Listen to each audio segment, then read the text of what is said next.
rencontré ce matin, devant la haie de mon champ, une troupe de marins, d'ouvriers, de paysans. Alors je leur ai demandé, « Mais où allez-vous, camarades? Et pourquoi ces larmes sur vos visages ?» « Oh, ma chère petite dame, nous nous en allons car un de nos camarades a été tué en mer. » Madame Ancieux, curieuse, les accompagna. Mais ce jeune moussaillon, Madame Ancieux le reconnaît. C'était son mari. Madame le Président, Madame, Messieurs du tribunal, imaginez, cette annonce qu'on ne peut éviter, et pourtant qu'il faut accepter. Cette annonce qu'on aimerait expliquer, mais qu'on évite pour ne pas pleurer. Un deuil peut prendre une vie tout entière.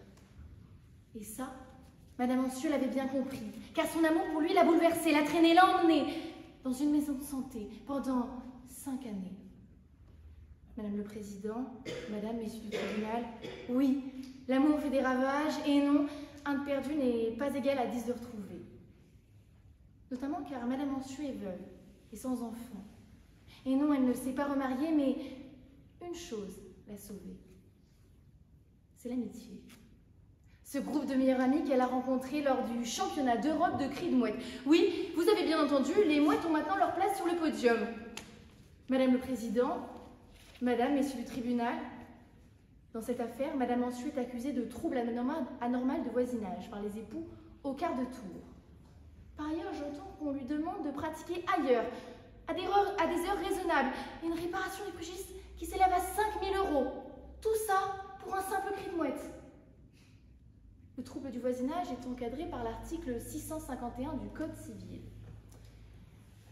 Mais ce bruit qu'on surnomme trouble n'est pas bien caractérisé. Notamment car pour qu'une responsabilité objective s'applique, il suffit de prouver un trouble dépassant les inconvénients normaux du voisinage. C'est-à-dire qu'il doit être excessif pour ce même voisinage. Or, en l'espèce, dans cette affaire, nous sommes réunis pour parler d'un cri de mouette. Oui, vous avez bien entendu, un cri de mouette. Cet oiseau appartenant à la famille des Laridés est un spécimen emblématique de Dunkerque. Alors, il n'est pas contesté que la mouette crie, que tel est généralement d'ailleurs le propre d'une mouette.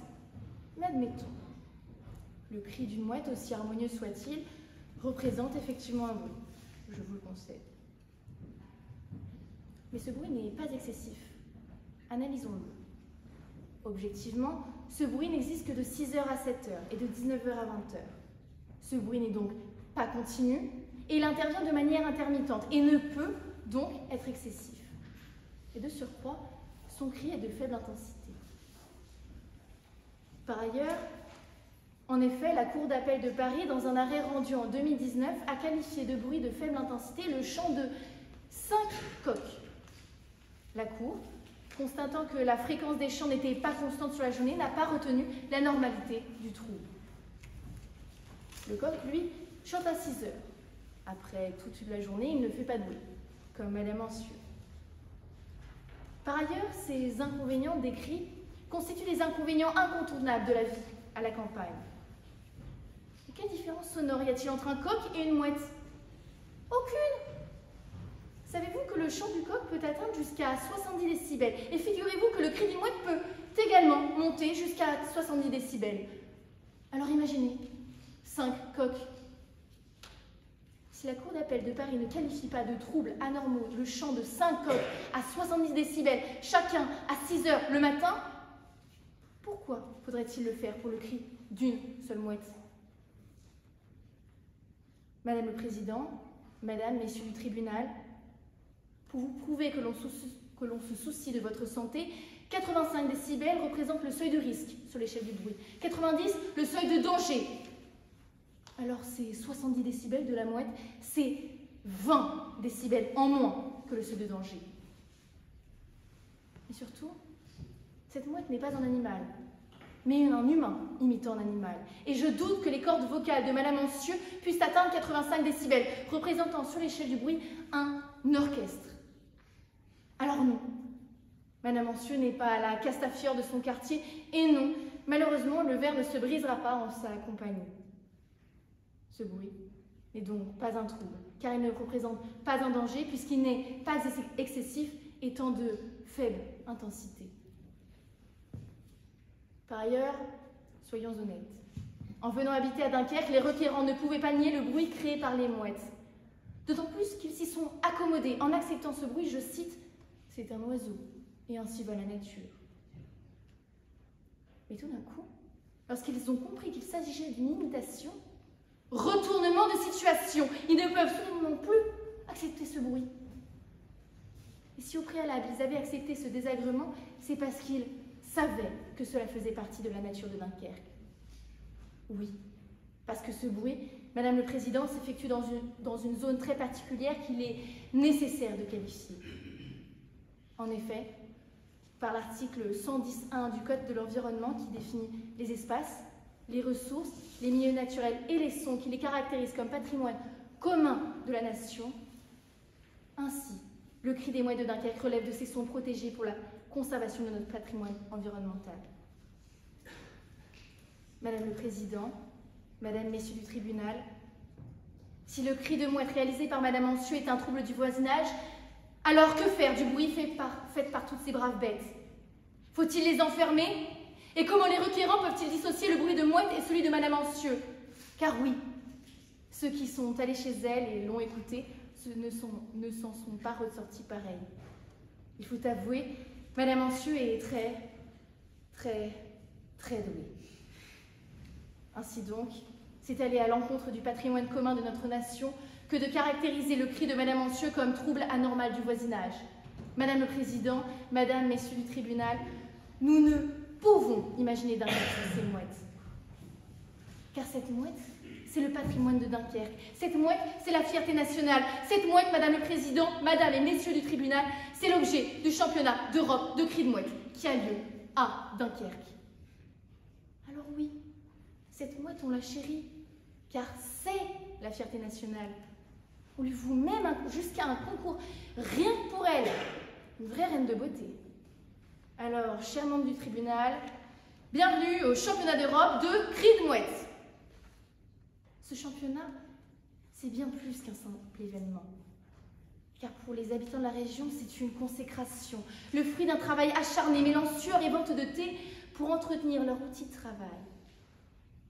Car oui, pour certains, après plus de 10 ans d'existence du championnat, ils n'attendent qu'une chose, remporter ce titre qui fait la fierté de leur détenteur.